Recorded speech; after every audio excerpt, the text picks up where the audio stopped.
ಪ್ರತಾಪ್ ಸಿಂಹ ಅವರು ಮಾಡೋ ಕೆಲಸ ಇಲ್ಲ, ಬಿಜೆಪಿ ಕಿತ್ತಾಕಿದೆ, ಹಾಗಾಗಿ ಸುಮ್ಮನೆ ಅಸ್ತಿತ್ವ ಉಳಿಸ್ಕೊಳ್ಳೋಕೆ ಈ ರೀತಿ ಮಾಡ್ತಾ ಇದ್ದಾರೆ ಅಂತ. ಅವ್ನು ಯಾರೊಬ್ಬ ರಿಪೋರ್ಟರ್ ಇದಾನೆ ಸತೀಶ್ ಅಂತ, ಅವ್ನ್ ಮಾತಿ 3 ಕಾಸಿನ ಬೆಲೆ ಕೊಡಲ್ಲ, ಅವ್ನ ಪ್ರಶ್ನೆಯನ್ನು ನಾನು ತಗೊಳ್ಳಲ್ಲ. ನೀವು ಕೂಡ ಮದ್ದೂರ್ಗೆ ಹೋಗಿದ್ರಿ ಸರ್, ಅಲ್ಲಿ ಪರಿಸ್ಥಿತಿ ಹೇಗಿದೆ ಸರ್?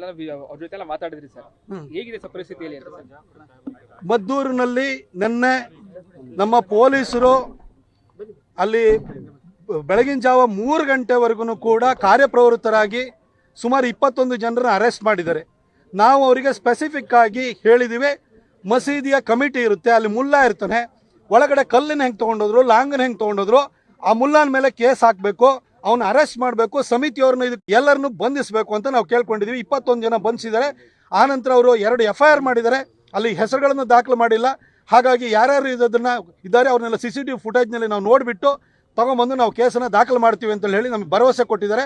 ನಾಳೆ ಸಾಮೂಹಿಕ ಗಣೇಶ ವಿಸರ್ಜನೆ ಇದೆ, ಅಲ್ಲಿ ನಮ್ಮ ವಿರೋಧ ಪಕ್ಷದ ನಾಯಕರಾಗಿರುವಂಥ ಆರ್ ಅಶೋಕ್ ಅಣ್ಣವ್ರು ಬರ್ತಾ ಇದ್ದಾರೆ, ಹಾಗೆಯೇ ನಮ್ಮ ವಿಜೇಂದ್ರ ಅವರು ಬರ್ತಾ ಇದ್ದಾರೆ, ನಮ್ಮ JDSನ ಎಲ್ಲ ಮುಖಂಡರು ಬರ್ತಾ ಇದ್ದಾರೆ, ನಿಖಿಲ್ ಕುಮಾರಸ್ವಾಮಿ ಅವರು ಬರ್ತಾ ಇದ್ದಾರೆ, ಸ್ಥಳೀಯ ನಾಯಕರುಗಳಲ್ಲಿ DC ತಮ್ಮಣ್ಣವ್ರು ಬರ್ತಾ ಇದ್ದಾರೆ.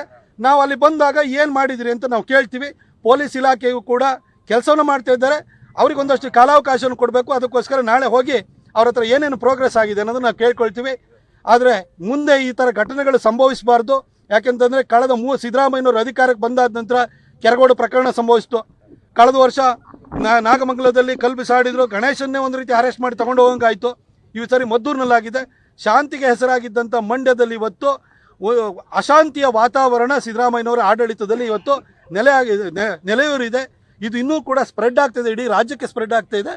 ಹಾಗಾಗಿಯೇ ನಾಳೆ ನಮ್ಮ ಇಡೀ ನಾಯಕರುಗಳು ಬಂದು ಹಿಂದೂ ಸಮಾಜ ಜೊತೆ ನಾವು ಇದ್ದೀವಿ ಅಂತ ಹೇಳಿ ಅವರಿಗೆ ಒಂದು ಆತ್ಮಸ್ಥೈರ್ಯವನ್ನು ತುಂಬೋದಕ್ಕೆ ಬರ್ತಾ ಇದ್ದಾರೆ.